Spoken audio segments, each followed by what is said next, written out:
Olá, bem-vindos à aula da Oficina do Aluno. Eu sou a professora Carla, professora de Biologia, e a nossa aula de hoje vai ser sobre vírus. Os vírus foram descobertos em 1883 por causa da experimentação das folhas do tabaco, conhecido como a doença mosaico do tabaco. E o que são vírus? Um vírion é uma partícula viral em sua forma extracelular. Os vírus são partículas com estruturas específicas que vão se replicar sempre dentro de uma célula viva, utilizando todo o sistema de síntese dessas células. E essas células acabam sendo induzidas à produção de proteínas do vírus e que são capazes de transferir o genoma viral para outras células também. Os vírus são seres vivos? Não são seres vivos porque eles se diferem de todos os outros seres exatamente por não possuírem um metabolismo próprio. Eles dependem do metabolismo de uma célula viva para que eles possam passar os seus genes para frente. Então, eles são conhecidos como parasitas intracelulares obrigatórios. A composição química do vírus é muito simples. Eles têm uma cápsula proteica e um material genético, que pode ser DNA ou RNA, ou então os dois associados no caso do citomegalovírus. A estrutura viral é assim, eles têm essa aparência geométrica e sempre muito simples, a cápsula e o material genético, a cápsula de proteína, lipoproteína e o material genético. Um vírus completo é um vírion, ele é uma partícula viral infecciosa. Então, o completo ele vai ter o RNA ou DNA lá dentro, o capsídeo, que forma o conjunto do núcleo mais o capsídeo, vai ser denominado o núcleo capsídeo, e alguns têm envelope. Esses que têm envelope, eles formam espículas, que são projeções a partir do envelope que é derivada das membranas da célula hospedeira, o que facilita a adesão deles. E essas espículas elas são formadas por glicoproteínas. O ciclo vital dos vírus. A maneira como o vírus se multiplica na célula hospedeira vai variar dependendo aí do vírus. Contudo, segue sempre as mesmas etapas. Vai ter a adesão, que é o vírus adere à célula hospedeira. A partir do momento que ele consegue aderir, ele consegue entrar, então ele vai perfurar a célula e vai injetar o seu material genético. Vai ocorrer dentro da célula a sua biossíntese, ou seja, toda a produção, transcrição, tradução do material genético do vírus. E dentro dessa célula hospedeira vai ocorrer a maturação, novos vírions vão sendo montados na célula hospedeira, até que no final a célula hospedeira se rompe e novos vírions são liberados.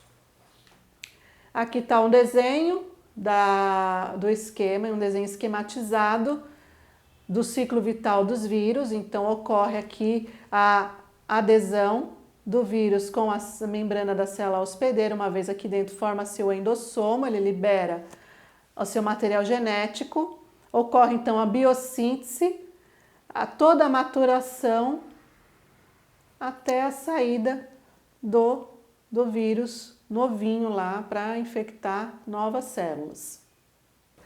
Aqui temos então o desenho que exemplifica o ciclo lítico e o ciclo lisogênico, em que o vírus consegue introduzir o seu material genético dentro da bactéria e ela pode tanto seguir para o ciclo lisogênico, onde o material genético do vírus vai ser incorporado no cromossomo da bactéria, e conforme ela vai se multiplicando, vai passando para frente, como a qualquer momento tem um mecanismo de ativação por algum problema, e ele acaba entrando no ciclo lítico, em que o vírus começa a comandar todo o metabolismo da bactéria na produção de novos vírus, e onde ela acaba matando a bactéria hospedeira com a liberação dos novos bacteriófagos. O que são partículas subvirais? Não são considerados vírus propriamente dito, são partículas de proteína, mas que causam doenças. Então nós temos dois tipos aqui, um exemplo. São os viroides e os príons. Os viroides são ácidos nucleicos de baixo peso molecular, sem capsídeo, e por causa disso eles são extremamente resistentes ao calor e, em sua maioria, eles causam doenças nas plantas. Os prions não são vírus também, eles são partículas proteicas infecciosas associadas às encefalopatias espongiformes transmissíveis, que é a doença da vaca louca em humanos e animais. Vírus e as doenças humanas, como se dá a transmissão, o tratamento e a prevenção? A transmissão varia de cada espécie de vírus, então vai variar conforme cada vírus que estiver infectando. Por exemplo, a herpes, ela infecta somente pelo toque, pele a pele. A raiva é pela saliva de animais infectados. HIV, fluidos corporais como esperma e sangue. A gripe, resfriado, a própria Covid, elas são transmitidas por gotículas de salivas lançadas durante espirro, fala, risada. A água, o solo e alimentos contaminados podem causar as gastroenterites, as poliomielite e hepatite A e C. Vetores animais são conhecidos como os arbovírus, que dependem de um animal para que eles possam infectar. Então, no caso da dengue, a febre amarela e diversas encefalites. O tratamento é por bloqueadores de replicação de DNA ou bloqueadores de produção de proteínas virais, ou então associação desses dois, formando os coquetéis, como no tratamento da infecção do HIV. A prevenção é a vacinação. A vacinação é preparados feitos à base de vírus previamente mortos ou vírus vivos atenuados, né? Eles perdem a capacidade infectante. A infecção pelo HIV. Vamos falar um pouco do HIV, porque o HIV é a doença endêmica e ainda se pesquisa muito vacina para ela. E o vírus HIV é o agente etiológico. Ele é simples, é constituído de RNA de cadeia simples. Ele é do tipo retrovírus, porque tem a transcriptase reversa e a enzima integrase com ele. Então, ele ataca no organismo o linfócito T, que é uma célula do sistema imunitário. Como é que funciona? Como que ele faz? Ele segue a mesma sequência de infecção de vírus que a gente viu lá atrás. Primeiro o vírus chega próximo, ele faz a adesão com a célula hospedeira. Uma vez que ele consegue fazer a adesão, ele injeta o seu material genético. Como no caso do HIV, ele é um RNA, a enzima transcriptase reversa, ela faz o DNA, ou seja, ela faz o inverso, né? O DNA viral, ele vai ser incorporado no cromossomo da célula hospedeira pela ação da enzima integrase, que veio com o vírus. Aqui, uma vez no DNA, começa então a ocorrer a transcrição dos genes virais para a produção de material viral. Ou seja, vai acontecer aqui a tradução das proteínas e a montagem de novos vírus. Também ele sai por brotamento, liberando novos vírus para infectar novas células. Outras doenças causadas por vírus é a catapora, que ocorre na infância, e herpes zoster no adulto. Coloquei aqui junto porque o mesmo vírus que provoca catapora na infância, no adulto ele pode provocar a herpes zoster. Geralmente, adultos que desenvolveram a herpes zoster eles tiveram catapora na infância. Herpes simples e labial e genital, a rubéola, o sarampo, a varíola, a poliomielite, a raiva, dengue, febre amarela, mononucleose, a gripe, o resfriado comum, a SARS, gripe aviária, Covid-19, a cachumba, o rotavírus, a hepatite A, B, C, D e E a verruga genital, que é o condiloma. A maioria dessas doenças aqui, elas já possuem vacina. Falando então agora da Covid-19, essa parte da aula é especial devido à pandemia que estamos em curso, né? Estamos no mês de maio do ano de 2020, é uma pandemia dessa doença aqui. Então eu vou falar um apanhado geral do que eu tenho pesquisado até o momento sobre a Covid. Bom, o que é a Covid? Então é uma doença viral que o diretor-geral da OMS Organização Mundial da Saúde, o Dr. Tedros, nomeou como Covid-19 porque é uma sigla de doença de coronavírus 2019. Então, a Covid-19 tem essa sigla da doença de coronavírus 2019. Ele anunciou que a doença é causada por um novo vírus que pertence à família dos coronavírus. Os coronavírus eles são chamados de COV, a sigla que abrevia o coronavírus. E como ele tem a semelhança com a SARS-CoV da gripe aviária, ele foi denominado como SARS-CoV-2. Os COVs são vírus de RNA com aparência de coroa porque eles têm espículas de glicoproteína no envelope, que facilita a adesão deles na célula hospedeira.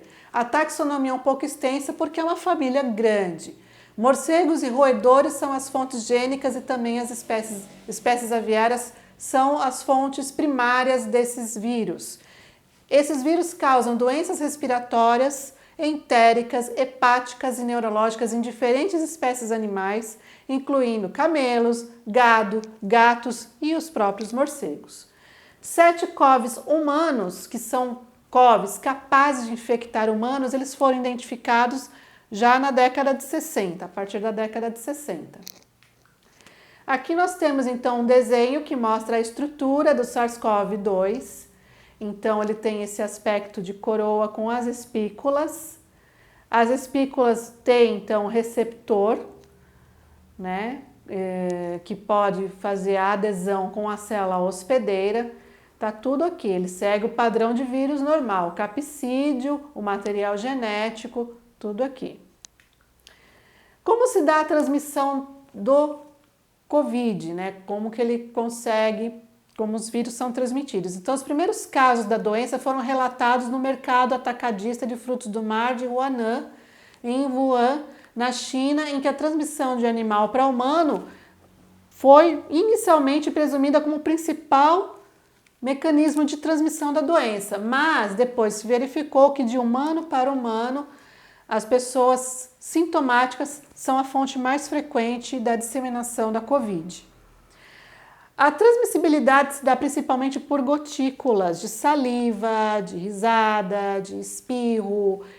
Basta estar inferior a 2 metros ainda por tempo prolongado da pessoa infectada e também por fômites. O que são fômites? Fômites é qualquer objeto que possa reter, absorver, transportar o vírus. Então, um exemplo aí é a maçaneta da porta, os celulares, a sola do sapato. Há uma possível transmissão oral-fecal, contudo ainda não foi largamente documentado, houve evidências de que poderia acontecer. Também tem uma possível transmissão intraútero, mas aí ocorre no 3º trimestre de gestação com neonato assintomático. O bebê nasce sem os sintomas, mas pode desenvolver a doença. Já teve casos de recém-nascidos que morreram por Covid. A SARS-CoV-2 ela é um vírus de RNA. Então, a replicação viral dela não é estática, ou seja, ela sofre mutações. Liberado da célula por brotamento, ela não precisa destruir a célula para ser liberada. Após a saída da célula, o vírus vai, então, nas células vizinhas e vai fazer a adsorção lá, ele vai aderir às células vizinhas e assim sucessivamente. Ainda não há um estudo sobre o tempo de replicação do coronavírus, desde a entrada do vírus até a saída da partícula viral. Ainda não foi feito um estudo para saber quanto tempo leva. Porém, já não tem um estudo pronto. Quando a SARS-CoV-2 infecta a maioria das células ciliadas em alvéolos, essas células param de realizar a sua atividade normal. Essas células ciliadas elas são responsáveis pela limpeza de todo o sistema respiratório. A partir do momento que a célula a célula infectada pelo vírus da SARS-CoV-2, ela para de trabalhar, ela para de fazer essa limpeza. Então, é aí que começa a ter o desconforto respiratório, porque acumula-se fluidos e sujeiras. A replicação viral do coronavírus SARS-CoV-2, ele segue essas seguintes etapas. Ele não é diferente no processo, na sequência de todos os outros vírus, ele vai ter um detalhe ou outro a mais. A replicação vai ter o padrão, Então vai ter a adsorção ou adesão, né, da espícula com o receptor da célula, a liberação do genoma viral para o interior da célula, então vai ter toda a biossíntese lá, a tradução, transcrição, a tradução de proteínas estruturais, a replicação do RNA genômico, a montagem do novo vírus e, por fim, a liberação da partícula viral, lembrando que ele não faz a lise celular, ele libera por brotamento. Então, nós temos aqui um desenho esquemático que mostra como que o vírus se comporta. Então, tem aqui a adesão, a liberação do material genético, vai ter todo o metabolismo do material genético, ele utiliza toda a síntese, o sistema metabólico da célula hospedeira para produzir o seu próprio material e quando ele está prontinho, ele eclode e vai embora. Infectar novas células, sem destruir a célula hospedeira que continua produzindo novos vírus.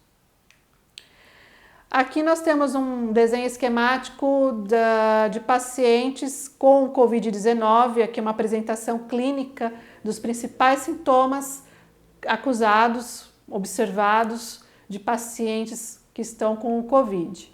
Febre, coriza, tosse, dores musculares, diarreia, falha renal, choque séptico, pneumonia, falta de ar. O tratamento não há nada ainda que traga a cura completa. Então tem o tratamento de suporte, antitérmicos e hidratação. E as medidas, como ele é altamente infectante, as medidas de segurança para o controle de infecções têm que serem tomadas. Então, usar os equipamentos de proteção individual.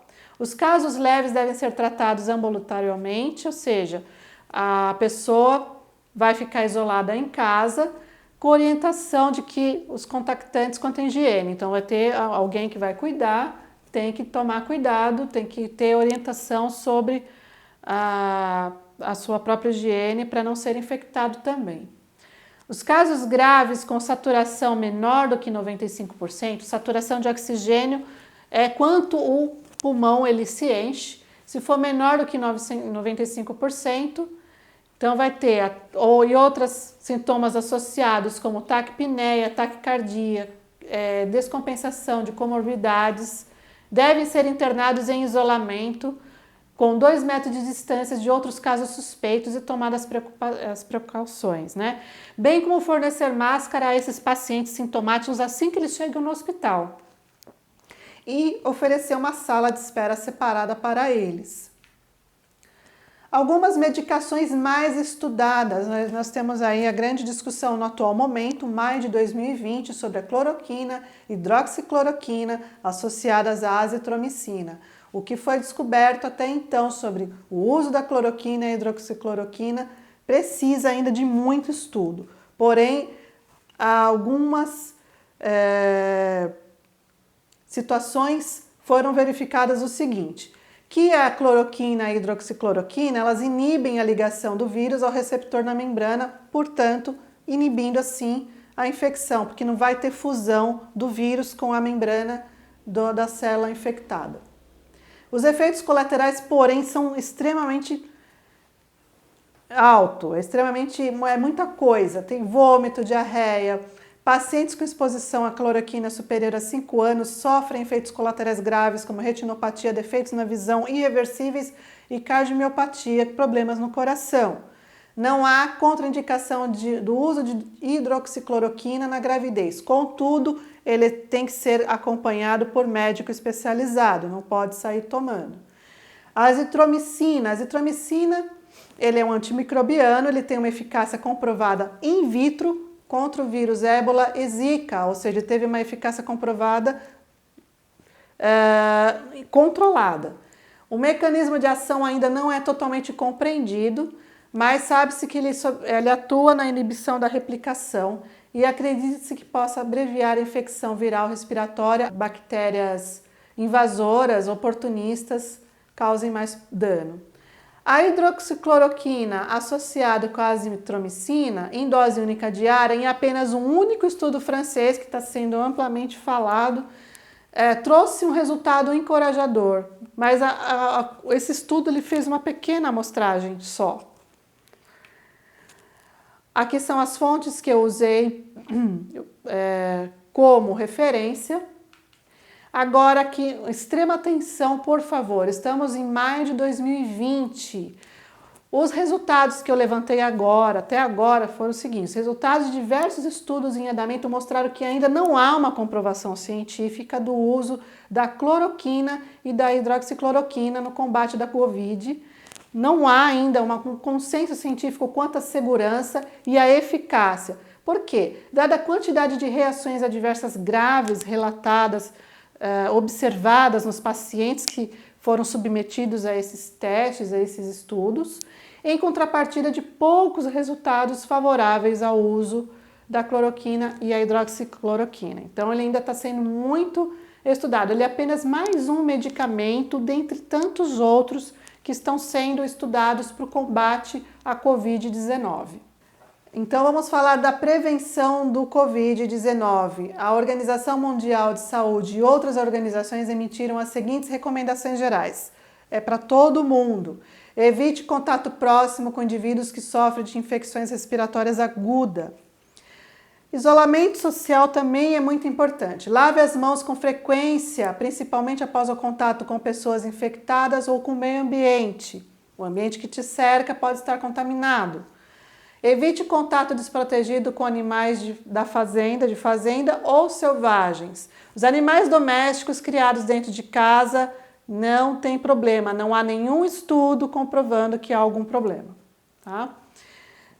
Pessoas com sintomas de infecção aguda das vias aéreas devem manter distância, cobrir tosses ou espirros com roupa. Então, o uso de máscara já foi ampliado para todos, inclusive para quem não tem sintoma, para quem está sintomático, para quem não é portador. Todo mundo tem que usar as máscaras.